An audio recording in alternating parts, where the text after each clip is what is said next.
दोस्तों, Indian government के vision के अकॉर्डिंग 2047 में जब इंडिया सक्सेसफुली अपने इंडिपेंडेंस के 100 साल कंप्लीट करेगा तो एक डेवलप्ड नेशन बन चुका होगा।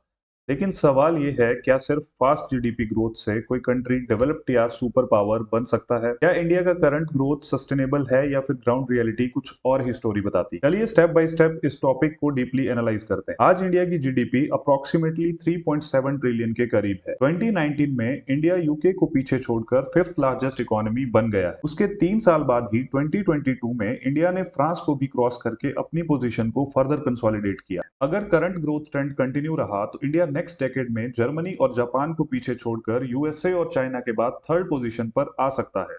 आईएमएफ, वर्ल्ड बैंक, ओईसीडी जैसे फाइनेंशियल इंस्टीट्यूशंस की प्रोजेक्शन के अकॉर्डिंग 2030 तक इंडिया दुनिया की थर्ड लार्जेस्ट इकोनॉमी बन सकता है। लेकिन जीडीपी इंक्रीज होने का मतलब ये नहीं है कि लोग इक्वली रिच हो जाएंगे। सबसे पहले समझते हैं डेवलप्ड कंट्रीज कौन सी कंट्रीज को बोला जाता है। अगर करंट ग्लोबल सिनेरियो की बात करें तो USA, Germany, Japan, south Korea, UK, Canada, Australia जैसी कंट्रीज डेवलप्ड कंट्रीज की कैटेगरी में आती हैं। इन सारी कंट्रीज की economic strength, level of human development, infrastructure progress, equality और गुड गवर्नेंस का कंबाइंड इम्पैक्ट इन कंट्रीज को ट्रूली डेवलप्ड नेशंस बनाता है।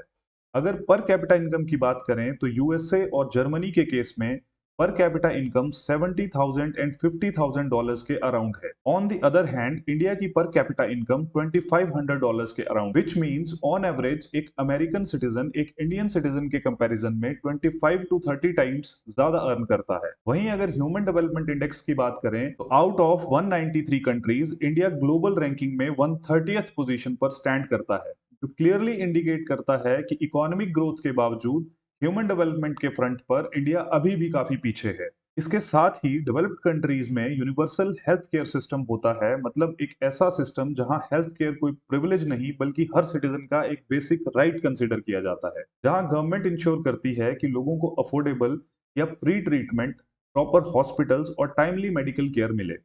इंडियन कंटेक्स्ट में बात करें तो आयुष्मान भारत जन औषधि केंद्र जो 50 to 60% चीपर प्राइसेस पे लो कॉस्ट मेडिसिन प्रोवाइड करते हैं, उसी डायरेक्शन में एक राइट स्टेप है।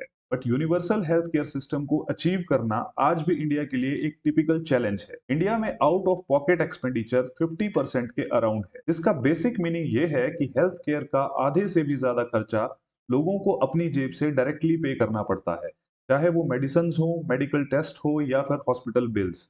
इसके अपोजिट डेवलप्ड कंट्रीज में इंश्योरेंस या government system most of the cost को कवर कर लेता है। इंडिया में अक्सर एक इजीली ट्रीटेबल डिजीज या मेडिकल एलिमेंट भी फैमिली की फाइनेंशियल स्टेबिलिटी को हिला सकती है, और कई लोग सिर्फ पैसे की कमी की वजह से प्रॉपर ट्रीटमेंट तक नहीं पहुंच पाते। अगर इंफ्रास्ट्रक्चर की बात करें तो डेवलप्ड कंट्रीज का लेवल एक अलग ही बेंचमार्क सेट करता है। जापान में bullet trains 300 plus kilometre per hour की स्पीड पर ऑपरेट करती हैं, जिससे न सिर्फ टाइम सेव होता है बल्कि ओवरऑल एफिकेसी भी एक नेक्स्ट लेवल पर चली जाती है। जर्मनी अपने वर्ल्ड क्लास हाईवेज के लिए जाना जाता है, जहां कनेक्टिविटी इतनी स्मूथ है कि लॉजिस्टिक्स और ट्रैवल दोनों सीमलेस हो जाते हैं। इंडिया भी पिछले कुछ सालों में इंफ्रास्ट्रक्चर के मामले में तेजी से आगे बढ़ा है। भारत माला, सागर माला, उड़ान जैसी स्कीम्स के थ्रू एक्सप्रेसवेज, मेट्रो नेटवर्क्स और एयरपोर्ट्स का एक्सपेंशन इसका प्रूफ है। लेकिन ये डेवलपमेंट अभी भी काफी अनइवन है। कुछ शहरों में वर्ल्ड क्लास फैसिलिटीज हैं, जबकि रूरल एरियाज अभी भी बेसिक कनेक्टिविटी के लिए स्ट्रगल कर रहे हैं। अब नेक्स्ट क्वेश्चन ये उठता है कि कोई भी कंट्री कब डेवलप बनती है। थ्योरेटिकल लेवल पे बात करें तो किसी भी कंट्री को डेवलप बनने के लिए 3 कोर पिलर्स पर काम करना पड़ता है: infrastructure and governance, economic strength and human development. Economic level पे बात करें तो इंडिया की जीडीपी 6 to 7% की स्पीड से एनुअली ग्रो कर रही है, लेकिन ह्यूज पॉपुलेशन प्रेशर के चलते per capita income slow speed से ग्रो कर रहा है। एट प्रेजेंट इंडिया चाइना को सरपास करके वर्ल्ड्स मोस्ट पॉपुलस कंट्री बन चुका है। अगर चाइना की बात करें तो चाइना ने 1990 से 2020 तक पर कैपिटा इनकम को 10x से ज्यादा की स्पीड से इंक्रीज किया है। On the other hand India अभी भी लोअर मिडिल इनकम कैटेगरी में आता है। ह्यूमन डेवलपमेंट और ह्यूमन कैपिटल के कंटेक्स्ट में देखें तो इंडिया का लिटरेसी रेट 77% के अराउंड है। वहीं डेवलप्ड कंट्रीज में लिटरेसी रेट 95% के अराउंड होता है। स्किल गैप की बात करें तो रिपोर्ट्स के अकॉर्डिंग इंडिया में 50% ग्रेजुएट्स एम्प्लॉयबल हैं, जिसका मेन रीजन है outdated syllabus, poor quality education and lack of industry academia linkages.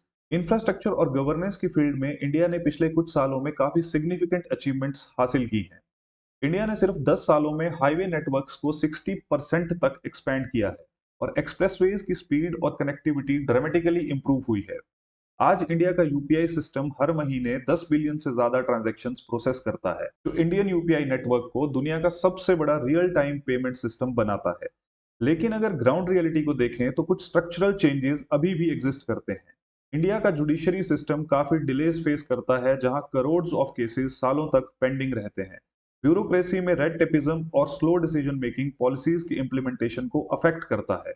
और करप्शन परसेप्शन इंडेक्स में इंडिया अभी भी मिड रेंज पर आता है, जो दिखाता है कि ट्रांसपेरेंसी और गवर्नेंस एफिशिएंसी के फ्रंट पर अभी भी काफी इंप्रूवमेंट की जरूरत है। इंडिया में रफली अराउंड 800 मिलियन से ज्यादा इंटरनेट यूजर्स हैं। इसका मतलब है कि इंडिया ने ट्रेडिशनल डेवलपमेंट स्टेजेस को स्किप करके डायरेक्ट डिजिटल अडॉप्शन में लीप फ्रॉग किया है, जो वर्ल्ड की बहुत कम कंट्रीज कर पाई हैं। स्पेस और टेक्नोलॉजी की फील्ड में भी इंडिया ने अपनी स्ट्रॉन्ग प्रेजेंस दिखाई है। चंद्रयान 3 के थ्रू मून के साउथ पोल पर सक्सेसफुल लैंडिंग करके इंडिया उन फ्यू कंट्रीज में शामिल हो गया है जो ये अचीव कर पाए हैं। इसके साथ ही इसरो के कॉस्ट एफिशिएंट मिशंस ने ग्लोबली इंडिया को एक रिलायबल स्पेस पावर के रूप में एस्टेब्लिश किया है। इंडिया का सबसे बड़ा चैलेंज है high per capita income gap. जहां इंडिया की पर कैपिटा इनकम लगभग $2500 है, वहीं चाइना और यूएसए में per capita income respectively 12,000 and $70,000 के अराउंड है। मतलब इंडिया को डेवलप्ड लेवल तक पहुंचने के लिए अपनी एवरेज इनकम को मल्टीपल टाइम्स इंक्रीज करना होगा। इसके अलावा पॉवर्टी और इनइक्वालिटी भी एक मेजर कंसर्न है। आज भी लगभग 20 to 25% पॉपुलेशन वल्नरेबल कैटेगरी में आती है। मुंबई के धारावी को कॉमनली दुनिया के सबसे बड़े स्लम्स में काउंट किया जाता है, जहां 2.1 स्क्वायर किलोमीटर के छोटे से एरिया में 7 to 10 लाख के अराउंड लोग रहते हैं। In addition to that, wealth distribution इतना अनइवन है कि टॉप 10% लोग देश की 60% से ज्यादा वेल्थ को कंट्रोल करते हैं। ह्यूमन डेवलपमेंट के इंडिकेटर्स जैसे एजुकेशन, हेल्थ केयर और न्यूट्रिशन में भी इंडिया अभी लैग कर रहा है। Human development index ranking relatively बहुत लो है, जो दिखाता है कि ग्रोथ का बेनिफिट अभी तक इक्वली डिस्ट्रीब्यूट नहीं हो पा रहा है। ओवरऑल कंक्लूजन की बात करें तो इंडिया फास्ट पेस पे ग्रो कर रहा है, लेकिन अभी भी काफी बड़ा गैप एग्जिस्ट करता है। तो अगर सिंपल तरीके से समझें तो एक डेवलप्ड कंट्री वही होती है जहां हाई इनकम, स्किल्ड पॉपुलेशन और स्ट्रॉन्ग सिस्टम्स एक साथ बैलेंस में काम करते हैं। मतलब लोग फाइनेंशियली सिक्योर होते हैं, वर्कफोर्स ट्रेंड और प्रोडक्टिव होती है, और गवर्नेंस इतना एफिशिएंट होता है कि पॉलिसीज ग्राउंड लेवल पर इफेक्टिवली इंप्लीमेंट हो सकती हैं। अब बात करते हैं इंडिया के असली बॉटलनेक्स की, वो चैलेंजेस जो ग्रोथ के बावजूद डेवलपमेंट को स्लो कर देते हैं। सबसे पहला इशू है इंडिया की जीडीपी स्टेडीली ग्रो कर रही है, लेकिन सेम प्रोपोर्शन में उतनी जॉब्स क्रिएट नहीं हो रही हैं, जिसके चलते यूथ के बीच अनएम्प्लॉयमेंट रेट काफी हाई है। मतलब इकोनॉमी ग्रो कर रही है पर एम्प्लॉयमेंट सिमिलर फास्ट पेस पे जनरेट नहीं हो पा रहा है। दूसरा मेजर कंसर्न है एग्रीकल्चरल डिपेंडेंसी। आज भी लगभग 40% वर्कफोर्स एग्रीकल्चरल सेक्टर में एंगेज्ड है, लेकिन एग्रीकल्चर सेक्टर का जीडीपी में कंट्रीब्यूशन सिर्फ 15% के आसपास है। इसका मतलब है कि प्रोडक्टिविटी लो है और काफी लोग लो इनकम ट्रैप में फंसे हुए हैं। तीसरा बॉटलनेक है मैन्युफैक्चरिंग वीकनेस। चाइना को फैक्ट्री ऑफ द वर्ल्ड कहा जाता है क्योंकि उसका मैन्युफैक्चरिंग इकोसिस्टम बहुत स्ट्रांग है, जबकि इंडिया के मैन्युफैक्चरिंग सेक्टर का जीडीपी में शेयर अभी भी लगभग 17% के आसपास है। गवर्नमेंट का टारगेट इसे 25% तक ले जाना है, लेकिन इसे अचीव करना गवर्नमेंट के लिए काफी टफ टास्क है। अगर इंडिया को ग्लोबल लेवल पर compete करना है तो उसे शिफ्टिंग ग्लोबल सप्लाई चेन्स का मैक्सिमम बेनिफिट लेना होगा और अपनी मैन्युफैक्चरिंग कैपेसिटी को एग्रेसिवली एक्सपैंड करना होगा। चौथी प्रॉब्लम है एजुकेशन में क्वालिटी क्राइसिस। इंडिया में डिग्री होल्डर्स की कमी नहीं है, लेकिन इंडस्ट्री रेडी स्किल्स की ह्यूज शॉर्टेज है। रिपोर्ट्स के according more than 50% graduates employable नहीं है, जो एजुकेशन सिस्टम और जॉब मार्केट के बीच एक सीरियस गैप दिखाता है। And last but not the least issue health care gap है। इंडिया में डॉक्टर पेशेंट रेशो अभी भी WHO के स्टैंडर्ड से काफी नीचे है और रूरल एरियाज में हेल्थ केयर फैसिलिटीज काफी वीक हैं। इसका मतलब है कि बेसिक मेडिकल एक्सेस भी हर जगह पर यूनिफॉर्मली अवेलेबल नहीं है। इन सब पॉइंट्स को अगर एक लाइन में समझें तो इंडिया का चैलेंज ग्रोथ नहीं बल्कि उस ग्रोथ को इंक्लूसिव, प्रोडक्टिव और सस्टेनेबल बनाना। तो ऑब्वियसली 2047 तक डेवलप्ड नेशन बनने का सफर बिल्कुल भी इजी नहीं होगा। एक और सबसे बड़ा कंसर्न है क्लाइमेट क्राइसिस। इंडिया उन कंट्रीज में से एक है जो क्लाइमेट चेंज के व्यू पॉइंट से सबसे ज्यादा वल्नरेबल है। हर साल इंक्रीजिंग हीट वेव्स, फ्लड्स और वाटर स्ट्रेस जैसे इश्यूज डायरेक्टली इकोनॉमी और डेली लाइफ को इम्पैक्ट कर रहे हैं, जो लॉन्ग टर्म ग्रोथ के लिए रिस्क क्रिएट करते हैं। In addition to that, future का एक और क्रिटिकल चैलेंज है एआई और ऑटोमेशन।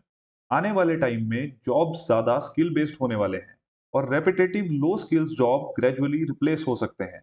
अगर इंडिया अपनी वर्क फोर्स को अपस्किल नहीं करता तो एक बड़ा सेक्शन एम्प्लॉयमेंट रिस्क में आ जाता है। साथ ही जियोपॉलिटिकल प्रेशर भी एक इम्पोर्टेंट फैक्टर है। आज दुनिया यूएस और चाइना के बीच राइवलरी से डिवाइड हो रही है और इंडिया को स्मार्टली अपनी पोजीशन को बैलेंस करना होगा ताकि वो दोनों साइड्स के साथ रिलेशन मेंटेन करते हुए अपने नेशनल इंटरेस्ट्स को सिक्योर कर सके। अगर इंडिया इन चैलेंजेस को इफेक्टिवली हैंडल नहीं कर पाता तो उसकी ग्रोथ स्लो हो सकती है या इवन डिरेल भी हो सकती है। आज इंडिया एक क्रूशियल ट्रांजिशन फेस में खड़ा है जहां वो लो इनकम इकोनॉमी से मिडिल इनकम इकोनॉमी की तरफ मूव कर रहा है और एक डेवलपिंग नेशन से ग्रेजुअली इमर्जिंग पावर बन रहा है। इकोनॉमिस्ट इस स्टेज को एक इंपॉर्टेंट टर्म से डिस्क्राइब करते हैं जिसे बोला जाता है मिडिल इनकम ट्रैप जोन। ये वो पॉइंट होता है जहां किसी भी कंट्री का फ्यूचर डिसाइड होता है। या तो वो अपनी प्रोडक्टिविटी, इनोवेशन और इनकम लेवल्स को बूस्ट करके डेवलप्ड स्टेटस अचीव कर लेता है या फिर ग्रोथ स्लो हो जाती है और वो पर्टिकुलर कंट्री सालों तक इसी लेवल पर अटक जाती है। इसका एक क्लासिक रियल वर्ल्ड एग्जांपल है ब्राजील और साउथ अफ्रीका जैसे कंट्रीज। आज इंडिया भी एग्जैक्टली इसी टर्निंग पॉइंट पर खड़ा है। तो फाइनल आंसर सिंपल भी है और कॉम्प्लेक्स भी। इंडिया के पास 2047 तक डेफिनेटली एक ग्लोबल सुपर पावर बनने का पोटेंशियल है, लेकिन ये आउटकम ऑटोमेटिक नहीं होगा बल्कि डेलिब्रेट एफर्ट्स पर डिपेंड करेगा। अगर इंडिया अपने एजुकेशन सिस्टम को रिफॉर्म करता है, मैन्युफैक्चरिंग सेक्टर को एग्रेसिवली एक्सपैंड करता है, large scale job creation ensure करता है और इनइक्वालिटी को रिड्यूस करके ग्रोथ को इंक्लूसिव बनाता है, तो इंडिया का डेवलप्ड नेशन बनना सिर्फ एक पॉसिबिलिटी नहीं बल्कि एक रियलिस्टिक आउटकम हो सकता है। इंडिया के पास सब कुछ है, रिसोर्सेज, टैलेंट और एक गोल्डन अपॉर्चुनिटी। लेकिन अगर ये सिस्टमेटिक इश्यूज एड्रेस नहीं हुए तो ये हिस्टोरिक अपॉर्चुनिटी एक मिस्ड अपॉर्चुनिटी भी बन सकती है। लेकिन आखिरी डिसीजन एक ही चीज पे डिपेंड करेगा, which is the execution of the plan according to the vision for 2047। अगर आपको ऐसे ही सिंपल और डीप एनालिसिस वाले वीडियोस पसंद हैं तो चैनल को सब्सक्राइब करें। Till then stay safe, stay tuned. जय हिंद।